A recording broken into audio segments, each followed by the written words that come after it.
Welcome back, friends. Look who's here. Oh, my goodness. It has been months and months and months and months and months since we've had a studio guest, but the streak ends today. Please welcome back to our show and set, the Thrifty Traveler. Thank you for having me back, Jared. It has been way too long. I couldn't think of a better person to sit in that chair as our first return guest. Thank you for having me. Yes, welcome back, my friend. Thank you. Okay, I don't need cards for this because we're just going to talk. You just got back from Italy. Yeah. So what is, generally speaking, what is international travel like right now? It is a bit odd. I will say, in Italy, mostly it was just Italian tourists. Like, we didn't see very many Americans at all. So it was kind of like traveling in this weird kind of realm. I mean, it's still Italy. It's amazing. The food, drinks, everything is the same. But it's a little quieter, which is okay. What are we looking at here, my friend? That's Venice. Oh, yeah. That looks fake. Jared, I mean, it looks like this is such a silly, it looks like a postcard. Yeah. Venice is very easy to photograph. It Yeah. is beautiful. What you don't see is it was almost 90 degrees, and I was just a sweaty mess. But hey. You point the camera that way and no one notices. Now that you've done it, what are some big takeaways for the audience now that you've done overseas travel? What did you learn, even as the Thrifty Traveler? Yeah, international travel is complicated with testing, entry requirements, and also the thing that people forget, no matter where you go in the world, to come back to the U.S., you have to be tested 72 hours before you return. So it is complicated.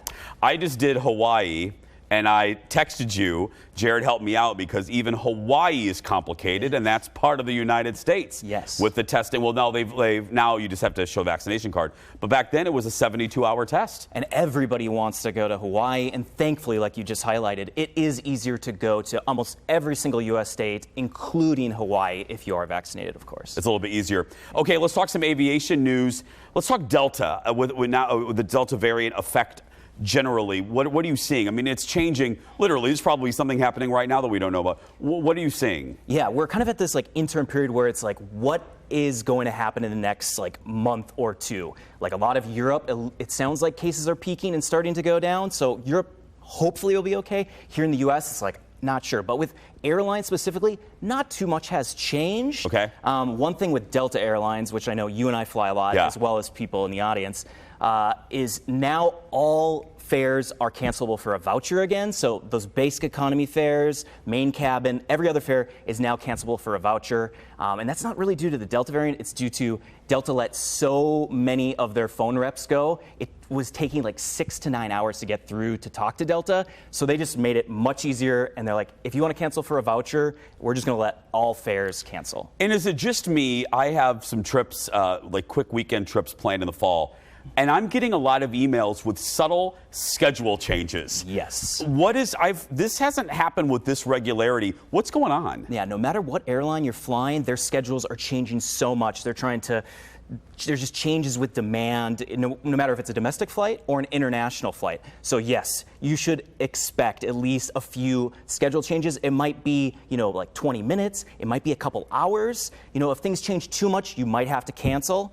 And that's just kind of the way travel is, and something you just need to kind of accept and try to be flexible. Let's do some good news here. Speaking, and I learned it from you guys, my newsletter or my alert, Delta announced, I think I got the email yesterday, that your status will remain for another year. Am I right on that? Yeah, so they extended it last year into this year, and then they're letting those, essentially your status roll into 2022. So the bad part is there's going to be a lot of people with Delta status, but still that's a great opportunity for people who are flying Delta to maybe for the first time get status this year, and then they'll have it all the way through early 2023, which is kind of crazy. Jared, for us, the consumer, the advantages are obvious.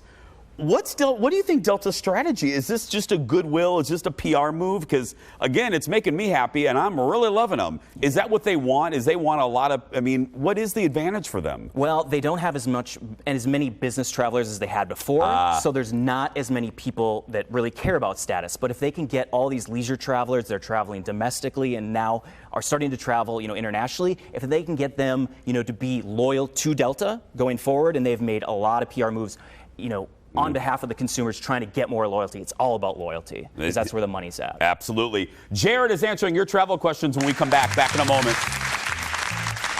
Yeah, I got that email yesterday. I was like, welcome back. Couldn't think of a better guest to kick off the return of studio guest, Jared from Thrifty Traveler. He's answering your questions on our Facebook page. We posted these questions a little bit earlier this morning. Let's start off with Samantha. Hello, Samantha. She writes, Delta changed my flight in September and it doesn't work with my schedule. Generally speaking, what are my options? So probably the easiest option is just to log into your SkyMiles account or pull up that flight and just cancel it for a voucher. And you have over a year to rebook it. And you can just decide what will work for your schedule. It's just going to be so much easier. It's going to be, and I that is one of the best conveniences. It's one of the best things that they've done. And I hope I've canceled 20 flights. I've changed. I press that button. I'm like, bloop, nah, I'm changing it. Don't want to do that anymore. No. Lisa writes, hi, Lisa. When Canada opens up to visitors, is it best to drive there or fly? Yeah, so that's like one of the wild things that Canada technically isn't open yet. No. And it hopefully will be open in the next couple weeks. So whether you want to drive or fly, it's really going to depend on where you want to go. I mean, if you want to go to Thunder Bay or Winnipeg, maybe drive. If you want to go to Vancouver, it's a long drive. Yeah. So flying might make more sense. My sister-in-law just did Niagara Falls, and she could only go to the U.S. side of Niagara Falls. And like, hello, can't go over there. Randy's next. Hi, Randy. I want to book a flight to Europe, but what happens if I test positive for COVID before my flight home? This is one of the most anxiety-inducing things that happens because my wife and I, we were in Milan last week, and we're getting rapid tested, and we're like, is it going to be, hopefully that it's going to be negative. And because otherwise you have to quarantine for 14 days. Is it 14 still? It is, oh, yes. Because Hawaii was 10.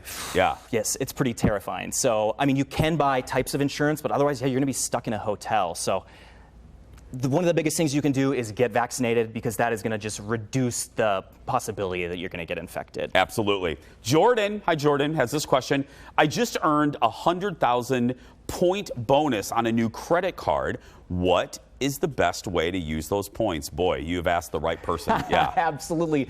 And now that the pandemic is winding down, all the banks are offering huge bonuses again, which is amazing. So I believe that the discussion was about the Chase Sapphire Preferred card, which has this crazy bonus right now. So the best thing that you can do with those points is book a cheap flight. So instead of booking that $100 flight to maybe Miami, book it through the Chase portal. Use your points. Save your cash, and because the flight's so cheap, you'll use less points as well. I always say this when Jared's here, but I just got back from a trip. With the exception, we went to Orlando to Hawaii, with the exception of one flight, all on points, all on tricks from Jared. Next up is Natalie.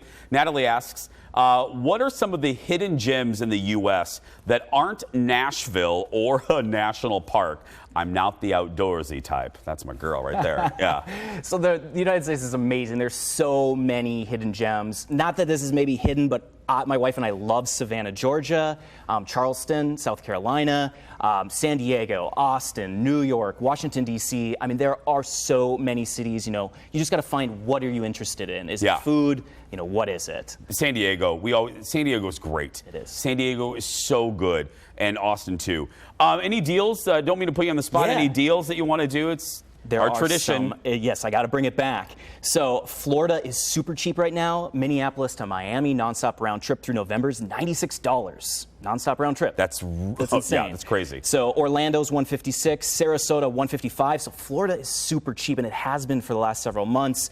A great spot to find a cheap flight. Mexico, also another easy spot through spring break, April and May of next year. Cancun and Cozumel around $315 to $360. And yesterday, I just got to tell you guys, some of the deals we're seeing. St. Thomas, U.S. Virgin Islands was $142 yesterday on American with one stop. Round trip, $142, normally about $400 to $600. So there are cheap flights. It sounds like flights are getting more and more expensive, but there's still these little pockets if you know where to look. Wow. Great deals. Give it up. The return of Jared, our Thrifty Traveler. Head to thriftytraveler.com for more. Sign up. If you are going to be traveling a lot in the next year or two, get those alerts. We're going to take a break. We'll be back right after this. Back in a moment. Thank you, my friend. You're back.